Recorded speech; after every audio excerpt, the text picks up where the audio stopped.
Hey Zen fam. So I've been thinking recently, you know what we need? We need a trading standards body for gaming. Let me flesh this out for you if I may.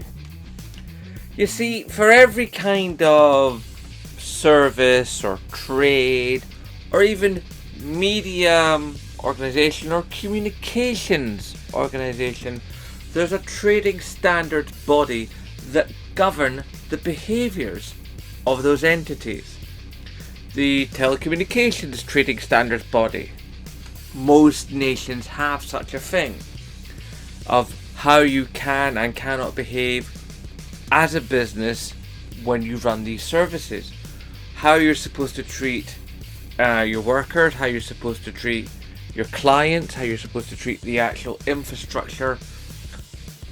All kinds of ins and outs and bits and pieces of making sure that whoever runs an entity within a given space knows what they can do, what they can't do, and knows what will happen to them if they step out of line. Now, for gaming, that could be all manner of things. For how they treat their staff, the level of crunch, whether or not they block them being in a union, whether they actually discriminate for sex, colour, creed, religion, disability.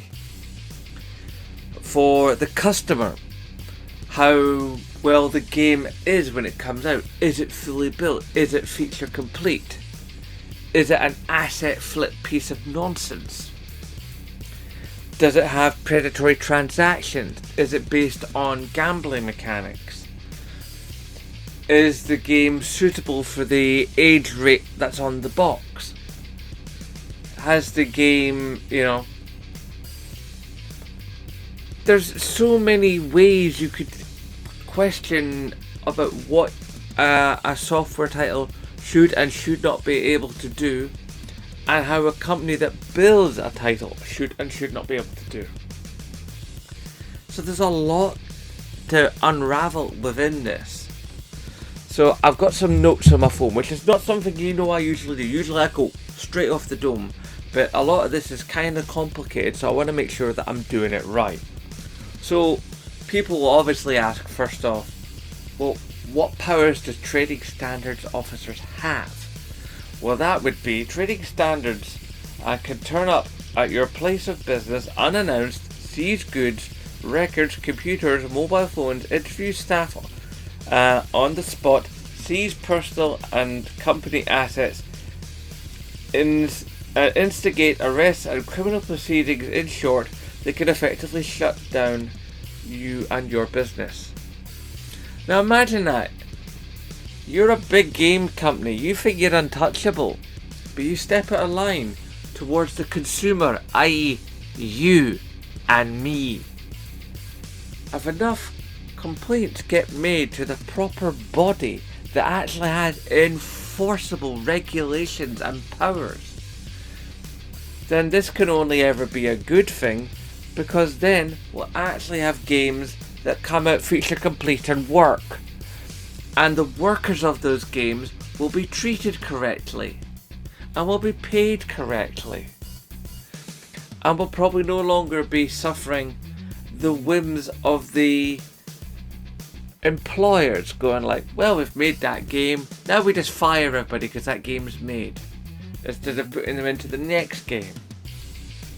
Little things like that, little protections for the workers. What else do people always ask? People always ask, well, who controls trading standards? Trading standards are National Trading Standards Board. Okay, so there's a group organisation that looks after trading standards bodies. It's a board made up of senior and experienced heads of local government trading standards from around England and Wales, with an independent chair.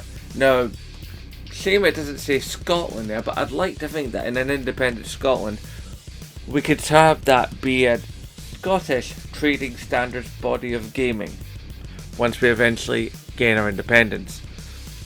But basically what that comes down to is there are civil servants whose job it is to make sure that when you buy a video game or you work in video games, that you're not being taken advantage of, and you're not being ripped off, you're not being given shoddy products or shoddy working conditions. So, in essence, a good thing. And the final thing I think probably most of you are asking out there, how do you become a trading standards body? Well, entry routes to becoming a fully qualified state trading standards officer entrants must need to follow the Trading Standards Institute, the TSI qualification framework. So there would be a framework in place. So that would mean there'd be a set of educational institutions that would teach people. So that's jobs. There'd be people that do this. So that's jobs. And there'd be people to enforce it. That's more jobs. Okay? So if you're looking for an idea of something to be part of the games industry, but you don't know about code, but you want to look after people, maybe you could in the future become a trading standards officer for gaming. Okay? Some people enter a training post with a local authority as graduates. Degrees from some universities have been accredited against TSI framework in the past. So all those graduates out there who currently don't have a place to go because the job market's changing, this could be another place for those graduates to go. In fact, you could have graduates who have been through game dev school, for want of a better term, and haven't been able to get a job in the industry there, but can then apply that knowledge, possibly with a little bit of additional training, to become a games trading standards official. And I think that could be very, very interesting and beneficial. Keep the industry in check, and I think it would also have a secondary role.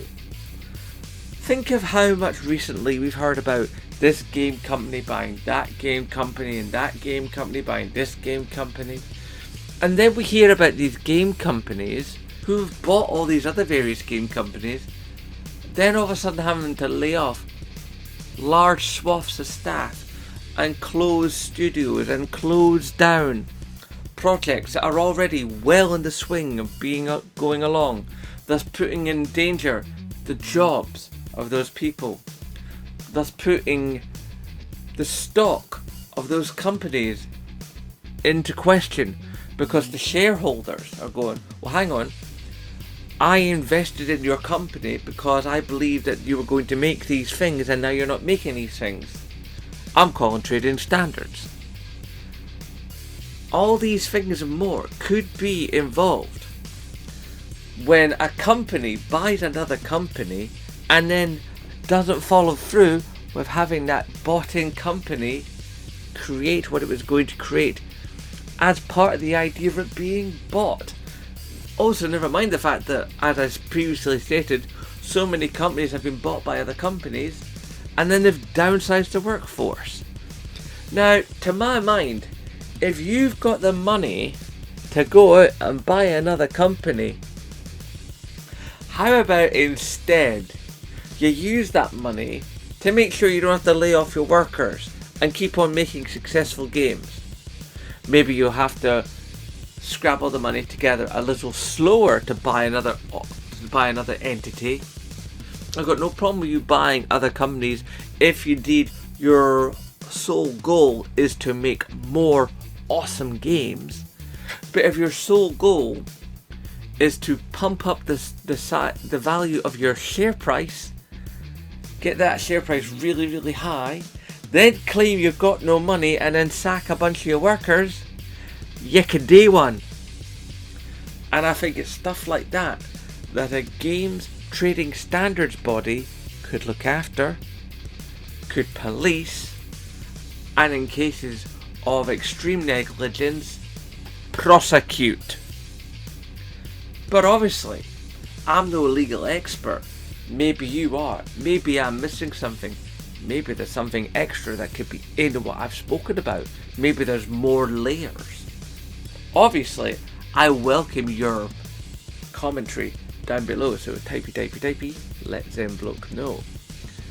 And I think this is a very interesting discussion point, so I'd very much like to see it. And also what I'd like to see is you hashtag support Scottish YouTubers, and of course, as always, I nae bother.